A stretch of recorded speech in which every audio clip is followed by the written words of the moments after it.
En manchette aujourd'hui, une drogue mortelle qui inquiète en circulation au Saguenay et plus de 70 personnes rassemblées à Chicoutimi pour manifester.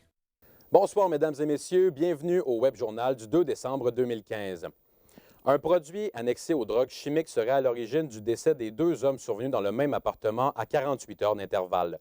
Le service de sécurité publique de Saguenay affirme que ce produit pourrait se retrouver dans plusieurs drogues fortes et non pas seulement dans le PCP. Émile Brassard, la consommation de stupéfiants devient de plus en plus dangereuse. Effectivement, mis à part les 2 hommes décédés, 2 autres individus auraient été hospitalisés pour un arrêt respiratoire après avoir consommé les mêmes substances psychotropes hallucinogènes, soit le PCP. Comme vous l'avez dit, le produit qui est de très mauvaise qualité ne se retrouve pas uniquement dans le PCP, mais bien dans d'autres drogues. On peut écouter le porte-parole de la sécurité publique du Saguenay, Bruno Cormier, qui veut se faire clair sur la question. Les décès ne sont pas causés par une surconsommation. Ce n'est pas des overdoses. On entend parler beaucoup d'overdoses, mais ce n'est pas ça.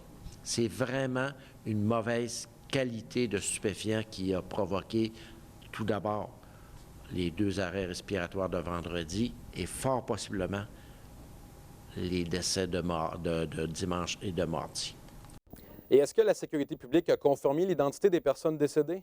La première victime, oui, celle de dimanche, serait Éric Mignot, mais la deuxième n'a toujours pas été confirmée. Tout porte à croire, toutefois, que ce serait bien Alaine Tremblay, comme l'a révélé le quotidien.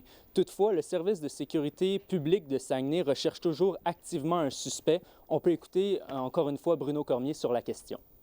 Vous comprendrez que l'enquête criminelle, présentement, nous amène vers une personne. Et cette personne-là, on la recherche depuis dimanche sur notre territoire. On n'a toujours pas de détails sur la provenance de la drogue. Le service de sécurité publique de Saguenay demeure aux aguets. Merci beaucoup, Émile. Plaisir. Un père de Saguenay lance un cri du cœur pour mettre en garde la population face aux effets de la drogue. Le fils de l'individu repose dans un profond coma depuis 4 mois après avoir consommé des substances illicites. Cette déclaration survient après que 2 hommes aient été retrouvés morts hier soir dans un logement de la rue Morin à Chicoutimi après avoir consommé des stupéfiants de mauvaise qualité. Produits forestiers résolu devra payer 3 millions en taxes par année jusqu'en 2022 à la municipalité de Saint-David de Falardeau. C'est un projet de loi privé qui a été adopté hier à l'Assemblée nationale pour légaliser l'entente. Cette somme représente la moitié du budget total de la municipalité. Dans la foulée des manifestations contre l'austérité, un sit-in s'est déroulé ce midi au Centre intégré universitaire de santé et services sociaux de Saguenay. L'événement était organisé par la coalition Main Rouge 02. Un reportage de Samuel Labrirosse. C'est bien plus de charge, qu'espères-tu, collègue, On revendique depuis déjà longtemps, premièrement, le maintien et l'amélioration du filet de protection sociale. On revendique également une meilleure distribution de la richesse. Puis on revendique des engagements clairs pour le milieu communautaire. Ce sont les revendications qu'on voit aujourd'hui. Les organisateurs ont profité de la veille de la grande guignolée des médias pour rappeler au gouvernement que la lutte contre la pauvreté se fait à tous les jours. Angèle Bercotte-Noir de la CSN était présent en soutien. Il nous explique pourquoi il était là. Le même intérêt commun là-dedans, dans le sens qu'on lutte contre l'austérité. Eux autres sont victimes de compression sauvage dans le secteur communautaire. Il y a 15% du secteur communautaire qui ont réduit avec le gouvernement. Il reste 80% qui est financé par la santé et les services sociaux. Des chansons, du bricolage et beaucoup de bruit étaient au rendez-vous aujourd'hui. Beaucoup d'organismes étaient invités aujourd'hui à se présenter lors du sit-in. Sylvain Bergeron, coordonnateur de l'Astuce de Saguenay, était une des organismes qui étaient présents. On regarde que la moyenne nationale des groupes communautaires, c'est 128 000 $ par année. Et ici, les organismes de défense collective des droits dans la région, on a une moyenne de 39 000. Donc, il faut qu'on vive avec ça. Là. Plus de 70 personnes se sont déplacées au CIUS de Chicoutimi pour participer au sit-in organisé par la coalition Main Rouge 02. Samuel Labrirosse, ATN Nouvelles, Saguenay. La 24e édition de la Grande Guignolée des médias du Saguenay-Lac-Saint-Jean aura lieu demain à l'angle de certaines rues. Pour l'occasion, 53 sites de collecte répartis dans les différentes municipalités seront installés. L'argent amassé ira à différents organismes qui viennent en aide aux plus démunis. Plus tôt aujourd'hui, ma collègue Alexandra Lepage a reçu la coordonnatrice régionale de la Grande Guignolée, Catherine Boulet. Tout d'abord, bonjour Catherine Boulet. Merci d'être ici. Bonjour. Pouvez-vous nous parler du déroulement de la journée de demain? Qu'est-ce qui va se passer? Donc, demain a lieu la grande collecte de la grande guignolée des médias ici dans la région de Saguenay-Lac-Saint-Jean.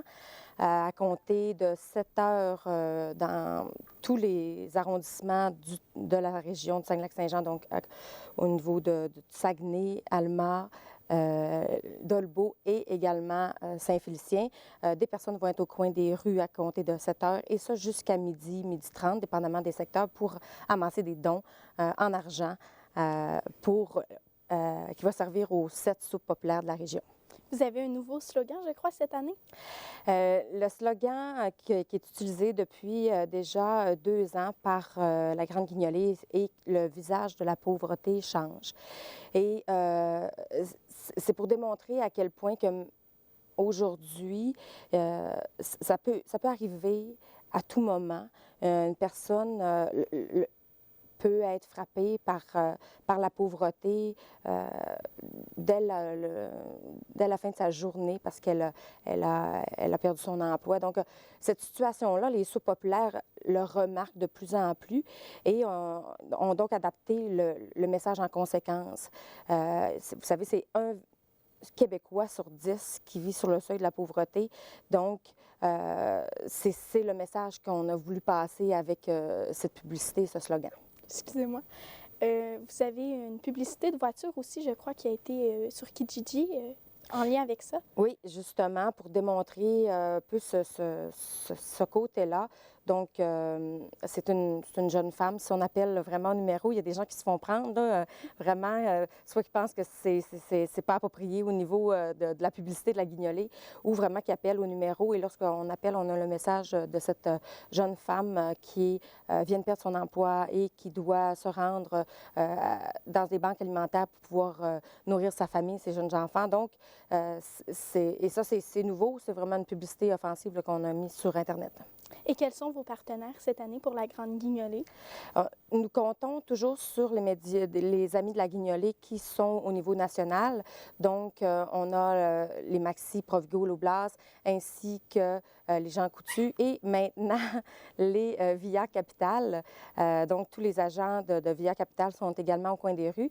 Mais ici, dans la région, on compte sur des partenariats aussi importants. On développe des projets, dont, entre autres, le projet de la soupe de la Grande Guignolée, qui est en collaboration avec les restaurants, les Restos Roberto et le Coq-Rôti. Donc, c'est chaque soupe qui est vendue dans ces restaurants-là, l'argent va aux soupes populaires de la région. Également, on a la possibilité de compter sur Desjardins. Donc, c'est un partenaire qui nous permet de faire des publicités régionales, mais également de réaliser les autocollants, mais permet aussi de faire des dons en argent dans tous les caisses populaires de la région de Saguenay-Lac-Saint-Jean. Donc, seulement, juste ça, c'est un gros partenaire. Également, cette année, on a un nouveau partenariat avec la Société de transport du Saguenay. Donc, dans les terminus de la baie, Chicoutimi et Jonquière, des gens vont être là pour recueillir les dons et qui vont aller directement dans la soupe du secteur. Et à qui sont remis les dons? Donc, la Grande Guignolée, on a 7 soupes populaires ici dans la région. Donc, on en a 4 au niveau du territoire de Ville-de-Saguenay, à la baie, à Chicoutimi, à Jonquière et à Arvida, et 3 au niveau du lac Saint-Jean, à Alma, Dolbeau-Mistassini et Saint-Félicien. Et l'argent qui est amassé pendant la journée de la collecte de demain va à l'argent du secteur, donc à la soupe du secteur. Et pour ce qui est de tous les autres dons qui sont faits jusqu'au 24 décembre, ça va être réparti à travers les 7 soupes populaires de la région. Et l'an dernier, combien aviez-vous amassé en dons? En dons, dans la journée vraiment de la Grande Guignolée, donc de la journée de la collecte, on avait amassé 201 000 $. Et lorsqu'on cumule l'ensemble des dons ramassés pour l'année 2014, on a amassé 226 000. Ça nous place à être la 2e région la plus généreuse après Montréal. Donc, c'est quand même très important. C'est pour ça qu'on demande à la population d'être aussi généreuse demain dans les rues et d'avoir leurs sous dans leur poche. On le sait que vous ne fixez pas de montant à atteindre. Pourquoi est-ce qu'il n'y a aucun montant de fixé? Je pense que c'est plus pour pas nécessairement avoir de déception. On sait que ça joue les années comme, bon, on a beaucoup de conséquences dans la région de perte d'emploi, d'usines qui a fermé, le lock-out automobile, tout ça qui rend l'économie un peu plus faible. Donc, on en est également conscient. C'est pas pour rien non plus que nous, de notre côté, au niveau des SUP, on a des hausses aussi de bénéficiaires. Donc, vraiment, le message qu'on veut, c'est de donner généreusement parce qu'il y a des gens qui sont dans le besoin, mais on ne se met pas d'objectif pour pas nécessairement avoir une déception à l'autre bout. Voilà, c'est pas mal la raison pour laquelle on n'en se fixe pas d'objectif. Catherine Boulay, merci beaucoup. Bien, ça me fait plaisir. Je m'entretenais avec la coordonnatrice régionale de la Grande Guignolée des médias, Catherine Boulay. On vous invite à être généreux demain dans les différents points de collecte. De retour à vous, Jasmin. La Maison du pain de l'Abbé fermera à nouveau ses portes, et ce, moins d'1 an après l'annonce du rachat du commerce de Claudine Simard. 6 travailleurs perdront leur emploi d'ici à la fin du mois. La transaction de vente établie en décembre 2014 n'a pas été concrétisée. Mme Simard n'a donc jamais été légalement propriétaire de l'entreprise et elle n'arrivait pas à s'entendre sur le montant du loyer avec l'ancienne propriétaire. La date officielle de fermeture n'est pas encore connue. La chef du Renouveau démocratique, Josée Néron, réitère que le mode de gestion à Saguenay est déficient. Devant les membres du cercle de presse, elle a eu l'occasion de reprendre les idées de son parti. J'en parle avec notre journaliste Michael Demers. Michael, que reproche-t-elle à l'administration? Eh bien, grosso modo, elle reproche 2 choses. Tout d'abord, un manque de transparence à Saguenay dans l'information qui est divulguée au sein du public, mais également un manque de communication, que ce soit entre les organismes, entre les fonctionnaires ou entre même les arrondissements. Et elle dit d'ailleurs, Mme Néron, et je la cite, « On a un style de leadership qui semble favoriser l'individualisme et non la collectivité. » Alors, c'est un peu ce qui exprime son point de vue. Et d'ailleurs, à cet effet, on peut l'écouter. C'est ce qui est malheureux à Saguenay en ce moment, c'est que la gestion se fait vraiment, je vous dirais, comme dans les anciens principes, plus en silo. Les gens ne savent pas ce qui se passe dans l'arrondissement de Jonquière, ce qui se passe dans l'arrondissement de Chicoutimi ou à la baie. Et maintenant qu'elle est chef, a-t-elle parlé de la prochaine campagne à venir? Oui, effectivement, on le sait, Josée Néron, qui est officiellement chef de l'équipe du Renouveau démocratique, le RD, depuis le 21 octobre dernier. Elle a d'ailleurs mentionné que peu importe qui se présenterait, donc on sait qu'il y a des noms quand même qui circulent concernant la mairie, elle sera là coûte que coûte pour défendre le RD. Elle ne précise pas le nombre de personnes donc, qui ont approché Mme Néron donc, pour faire partie de son équipe. Par contre, il y a quelques personnes qui l'ont approché. On peut encore une fois l'entendre à cet effet. Ce qui est agréable, c'est que le téléphone sonne. On a des gens qui sont intéressés à venir nous rejoindre sous notre bannière. Ils apprécient les valeurs que l'on dégage, que l'on partage. Et qu'avait-elle à dire sur le parti du maire actuel, Jean Tremblay? Eh bien, encore une fois, elle était sans équivoque. Là, le parti du maire, elle n'y croit pas. Elle dit que c'est loin d'être fait, c'est loin d'être formé. Elle croit d'ailleurs aussi que ce qu'elle sait, selon son son de cloche, c'est que des conseillers quitteront avant la formation même de ce parti. Elle dit donc que sur le stratagème, donc, c'est qu'il réserve toujours le nom et renouvelle comme ça incessamment, là, mais sans que rien de concret soit fait. Donc, Mme Néron qui ne croit pas du tout au parti du maire Tremblay. Michael Demers, merci beaucoup. Au plaisir. Les membres du jury du procès de Guy Turcotte veulent réentendre le témoignage du psychiatre Pierre Blot au sujet de la santé mentale de Turcotte. Selon le docteur Blot, le trouble d'adaptation de Guy Turcotte ne fait pas perdre le contact avec la réalité. Il le qualifie même de rhume de la psychiatrie. 300 grammes de cannabis, des comprimés de méthamphétamine et 215 $ ont été saisis dans une résidence de Saint-Félicien ce matin. 2 individus ont été arrêtés et seront accusés de possession en vue de faire le trafic de drogue. En Californie, une fusillade dans un immeuble de San Bernardino aurait fait une vingtaine de victimes et la police recherche actuellement entre 1 et 3 suspects. Dans le dossier d'André Simard maintenant, après une longue journée de témoignages au palais de justice de Chicoutimi, le sort du policier de Saguenay devrait être connu aujourd'hui. L'homme qui est accusé de bris de condition connaîtra sa sentence au cours des prochaines heures. Gabriel Bouchard, la sentence porte sur des événements qui remontent à janvier 2011.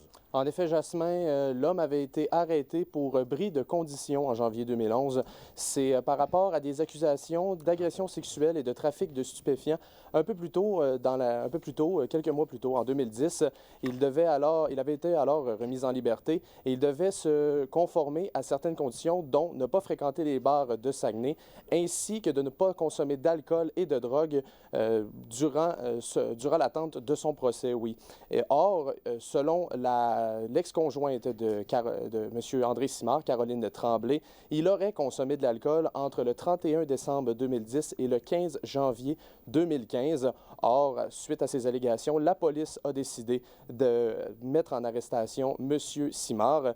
Il a d'ailleurs été reconnu coupable de ces 16 chefs d'accusation d'agression sexuelle et de trafic de stupéfiants en 2014 et il a été condamné à 2 ans moins 1 jour à purger dans la collectivité. Il y a eu plusieurs témoins qui ont été entendus hier lors de son procès et on attendait 2 autres témoins ce matin dès 11 h au palais de justice de Chicoutimi avant que le juge Jean Hudon rende sa décision.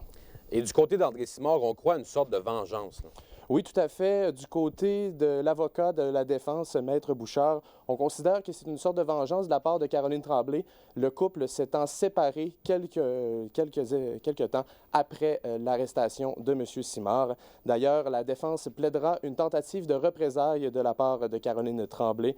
L'avocat de la Couronne, Maître Sabrina Tremblay, elle voulait contre-interroger certains témoins, eux qui avaient certaines incongruités, oui, dans les témoignages. Et en terminant, est-ce que le jugement a été annoncé?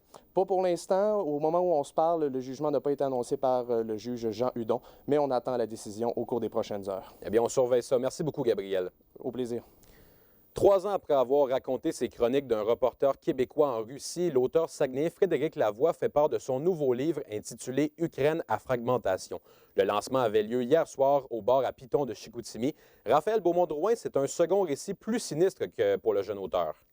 Oui, c'est un livre plus sombre, plus cru pour l'auteur Frédéric Lavoie, un livre qu'il dédie au petit Artyom, un jeune Ukrainien qui a été tué dans la capitale de Donetsk en Ukraine par une attaque de roquettes Grad.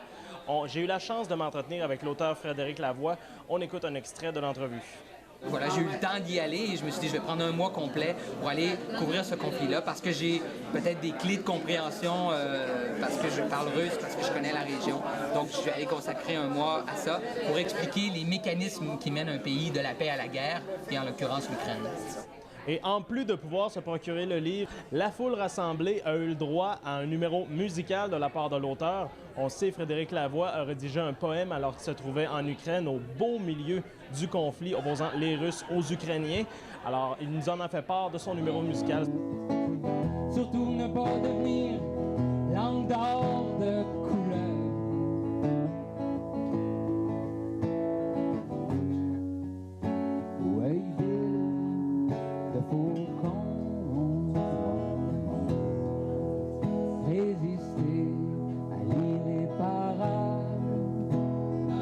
Alors, il y a des personnes qui sont présentées, notamment la conseillère Josée Néron, qui est venue faire signer son propre exemplaire du livre. Alors, c'est un beau lancement et réussi pour l'auteur saguenayen Frédéric Lavoie. Très intéressant. Merci beaucoup, Raphaël. La directrice générale de Saguenay-en-Neige, Kate Savard, a annoncé aujourd'hui la venue du groupe Radio le 5 février prochain.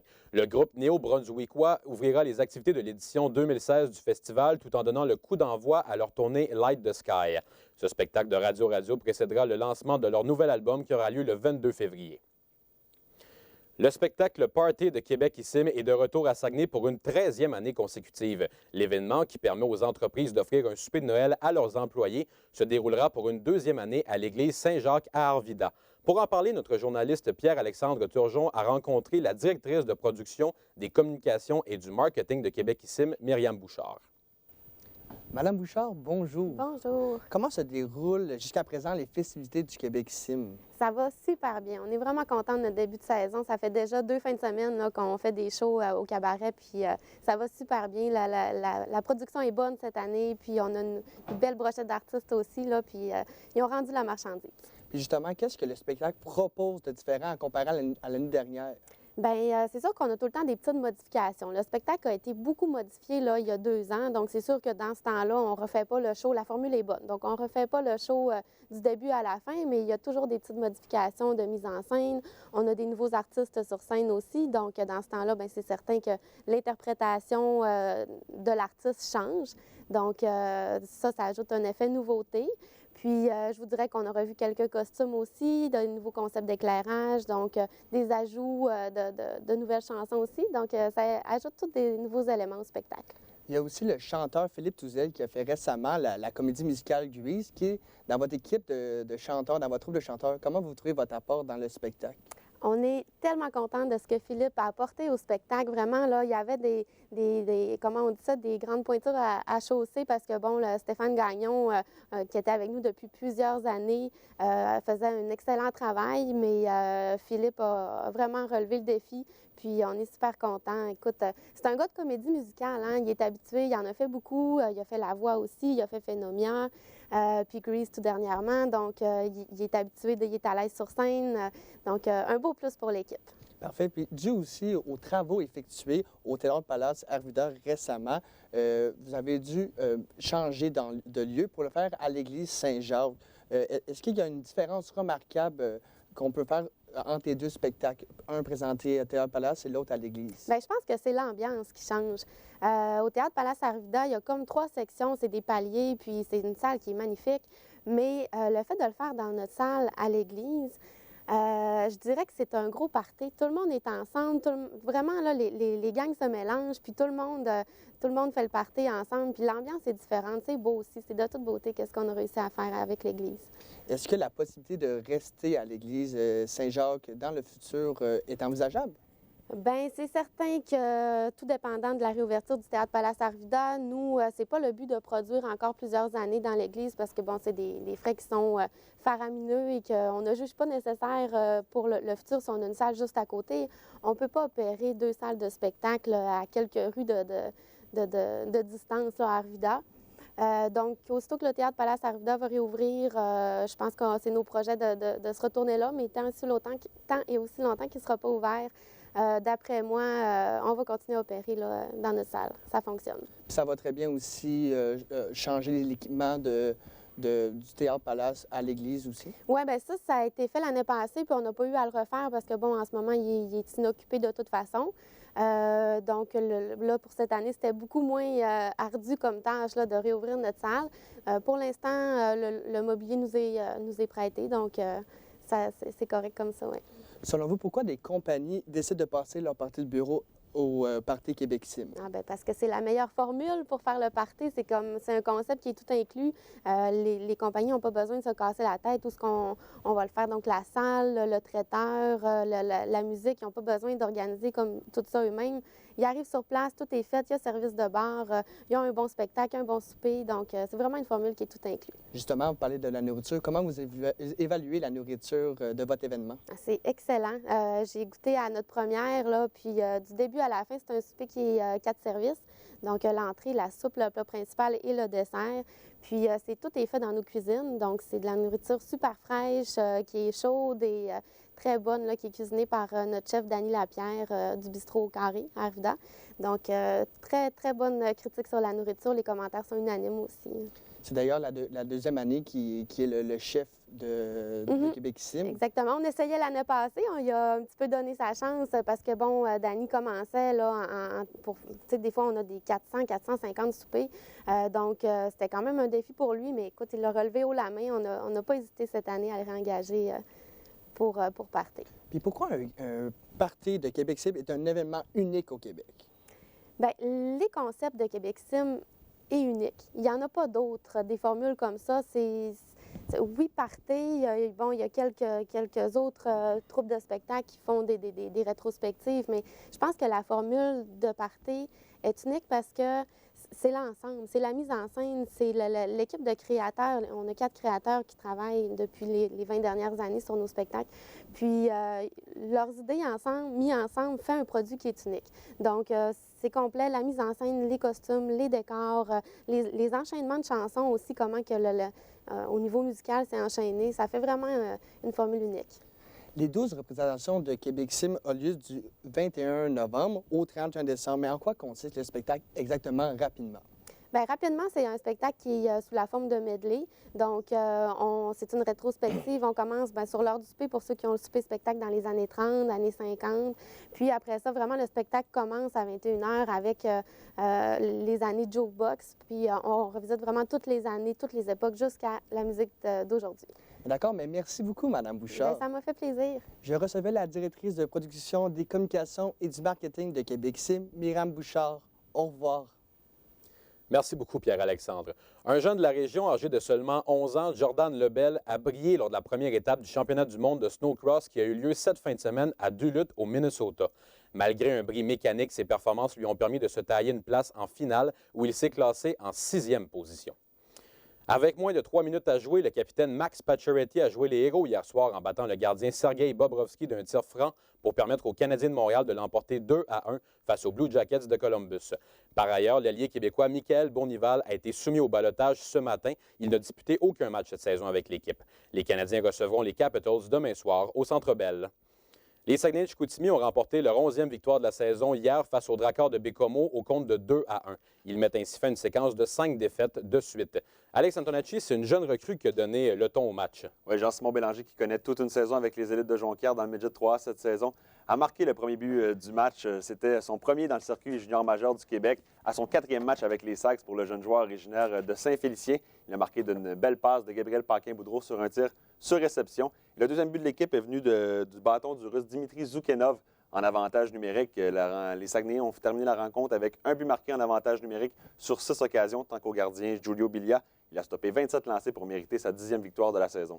On parlait d'une séquence de 5 défaites. C'est une victoire qui fait du bien pour les hommes de Yannick Jean. Ça fait du bien et on devait remporter ce match. Le Dracars de Bécomo qui occupe le dernier rang du classement général à 5 victoires seulement en 25 rencontres et ce, avant le match d'hier, donc en 26 rencontres. Et on ne pouvait pas perdre ce match, surtout là, avec les dernières victoires face au Dracars le 25 et 28 octobre dernier. Des victoires de 12-1 et 6-0. Alors cette fois-ci 2-1, ça a été un match beaucoup plus serré. Alors avec cette victoire, on rejoint les Moussettes d'Halifax et l'Armada de Blainville-Boisbriand au 14e rang avec 26 points. Et là, c'était inhabituel de voir un match des Saguenayens en semaine, mais qu'est-ce qui attend les Sags pour le week-end à venir? Eh bien, vendredi, ils seront de retour au Centre Georges Vézina à 19h pour affronter les Tigres de Victoriaville. Et puis dimanche, on est de retour sur la route, on affronte le Phoenix à Sherbrooke. Et par ailleurs, la semaine dernière, on parlait possiblement de voir Nicolas Roy, un attaquant des Saguenay de Chicoutimi avec l'équipe Canada Junior. Yannick Jean était dans nos studios la semaine dernière pour nous en parler lors d'une entrevue, pour nous parler de la saison des Sags. Et on a abordé aussi le sujet de Nicolas Roy et la possibilité de le voir avec l'équipe Canada Junior. Je vous laisse entendre ce qu'il avait à dire.